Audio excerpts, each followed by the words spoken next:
কারাগারে আপনারা জানেন যে এটি করতোয়া নদীর পাড়ে অবস্থিত। এর পাশে একটি ব্রিজ এবং ব্রিজের ওই পারে নদীর ওই পারে যে চাষিবাজার নামক এলাকা থেকে আমাদের সদর ফাঁড়ি সাব ইন্সপেক্টর খোরশেদ তার নেতৃত্বে একটি দল এবং সেখান থেকে তারা সেই যে ৪ জন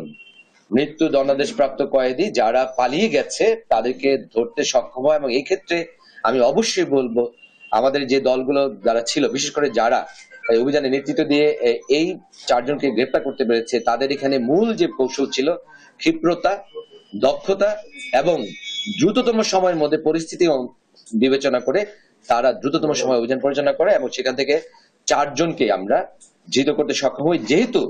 ৩:৫৬ বা ৫৫ বা ৫৬ আমরা খবরটি পাই এবং যখন আমরা আমাদের সেই সদর ফাঁড়ির যে টিমটি যখন তাদেরকে গ্রেপ্তার করে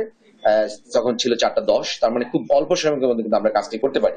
এবং সাথে সাথে অফিসার ইনচার্জ সদর থানা সহ অন্যান্য যে আমাদের যারা সহযোগী যারা অভিযানী দল ছিল তারা সেই জায়গায় যায় এবং সেই জায়গায় তারা কর্ডন করে এবং সেখান থেকে তারা মৃত্যু দণ্ডাদেশপ্রাপ্ত যে ৪ জন কয়েদি তাদেরকে গ্রেপ্তার করার পর তাদেরকে ডিবি কার্যালয়ে নিয়ে আসা হয়। আমাদের কাছে জেল কর্তৃপক্ষ যে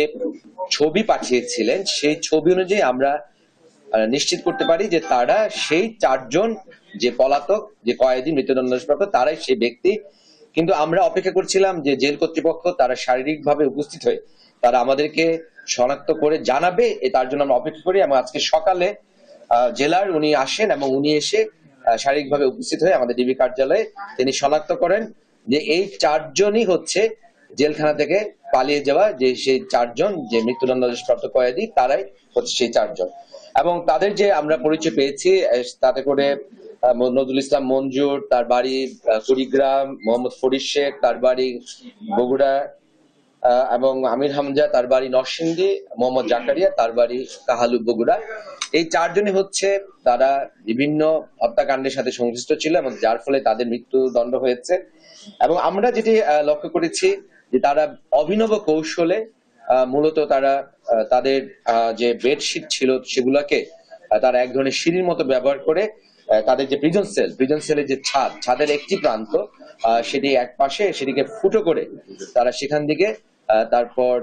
জেলখানার পাঁচিল টপকে তারা পালিয়ে যাওয়ার চেষ্টা করে এবং পরবর্তীতে আমাদের যে পুলিশ দল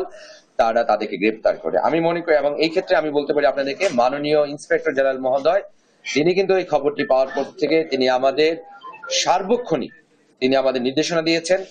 মাননীয় ইন্সপেক্টর জেনারেল মহোদয় সক্রিয়ভাবে আমাদের এই কার্যক্রমগুলো তিনি পর্যবেক্ষণ করেছেন,